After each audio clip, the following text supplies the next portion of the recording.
We are live. Hello, beloved one. Haumutseme here, the Freedom Illuminator, Embodiment Queen. I'm happy to be here.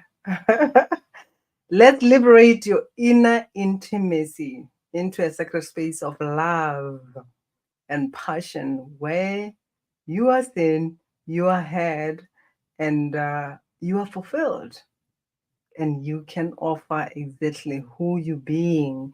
You can extend that to your partner. I want to share this to my other groups. So with that said, this is the reason your efforts to connect with others aren't working. This is the conversation that we're going to talk about today. And I'm wondering what is coming through for you when you hear this. And please let me know where you're watching this from. And like I said, what is coming through for you when you read. Loved, we all want to belong, we all want to be accepted. But the truth of it is, it starts with us accepting us. When we show up as a fake and phony aspect of ourselves that doesn't exist, we get to receive exactly who we be. So today I'm just here to share you this because I was in an amazing podcast, and someone asked me, but what would you share with people about being vulnerable and going through a lot that you went through? How did you manage to go through all that and be where you are? And what I say is this: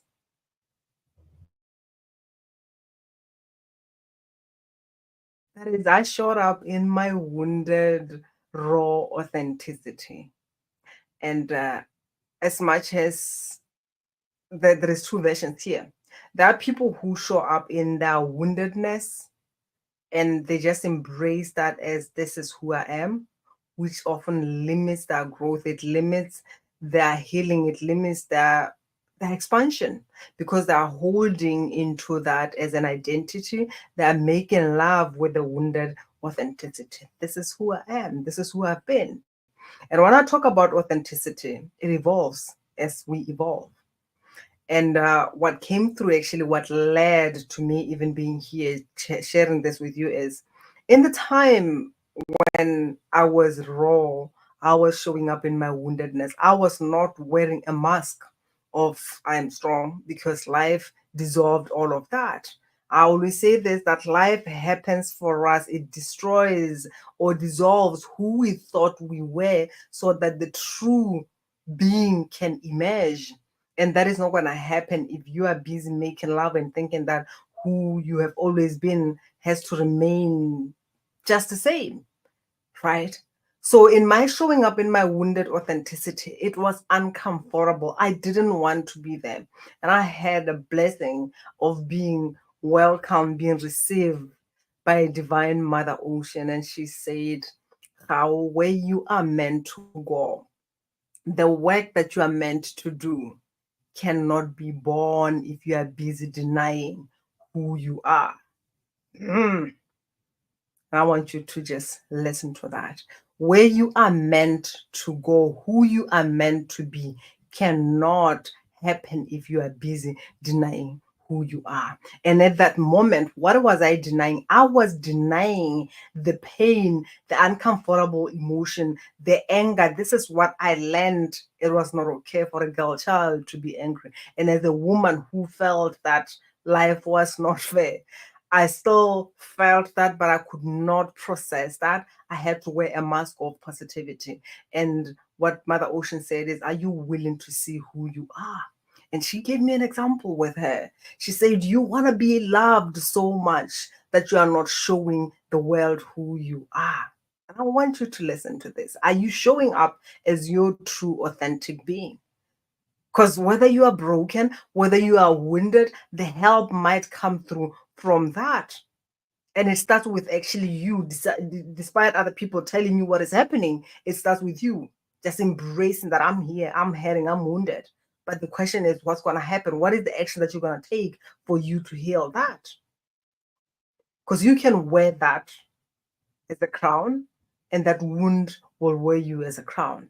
And she said, you want to belong, you want to be accepted, you want to be loved. And she said, look at me, look at this vastness of this ocean. Do you think people love it? They don't.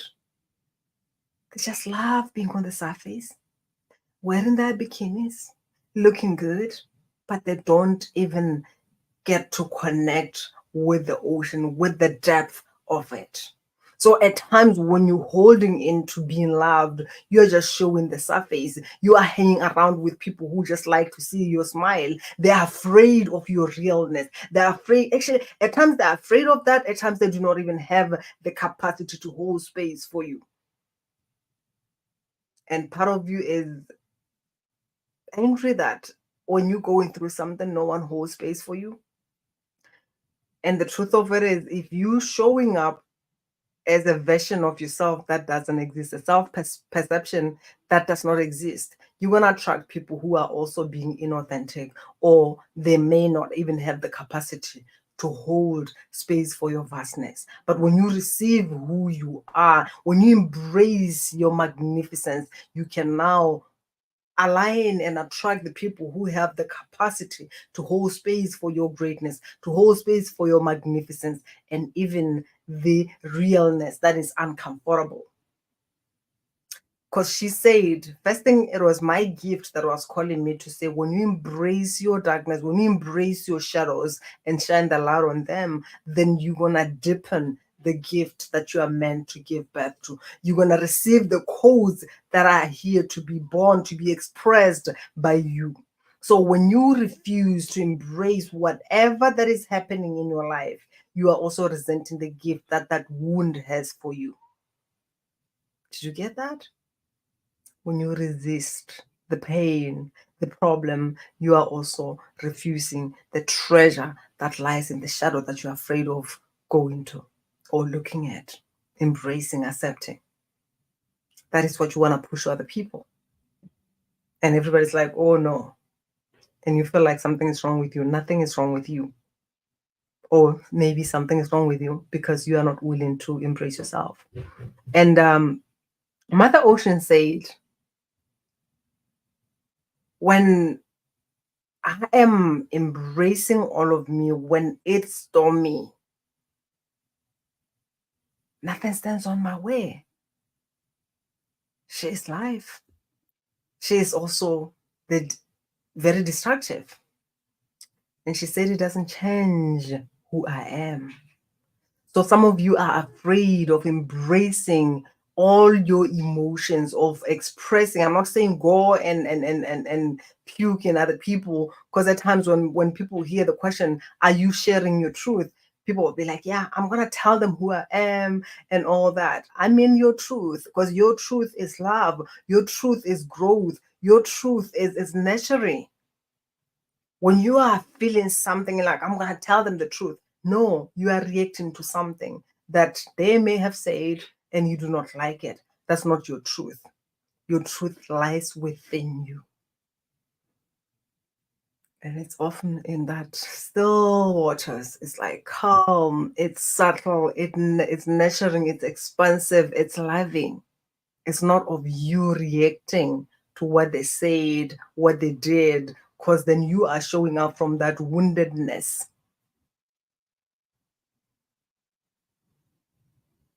So, and she said, when I show up in all of me, it doesn't change who I am.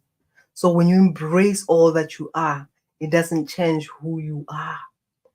You've got an opportunity to grow, to evolve, to heal. And the beautiful thing is, you repel those who are not meant to be in your life, and you attract those who are in alignment, those who have the capacity to hold space and love you in your ugliness, in your realness, because we feel that it's ugly, but it's the beauty of all that we are. So sometimes you are concerned, you are worried, you complain about not being able to connect with other people. The question is, are you being your true self? Are you loving all of you? Have you healed your wounds, or you are showing up because you're afraid that if they get to see your wounds, they may not love you? But what you don't realize is you are still surrounded by people who do not love you. And after all, it's not even surprising because you do not love you enough to hold space for all of you. So why should other people love you?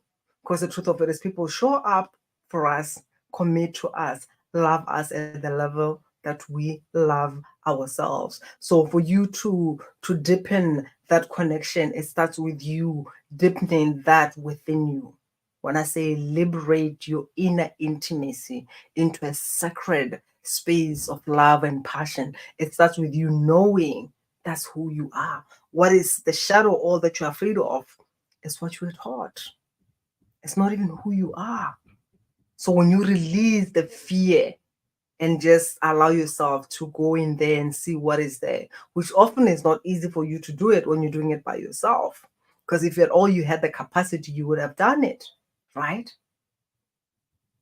So when you run away from your problems, when you run away from your pain, when you suppress, repress, and you don't want to look at something, what I know is going to happen is you won't have a name, an identity, or a voice. And I know a lot of people who often hold into something and it's taking that voice, it's taking that name, it's taking that identity, and they're just trying to belong, they're trying to be loved, they're looking for approval by all means. And no matter what other people may be saying, you know how you feel, you know how you wake up with yourself. Are you really happy?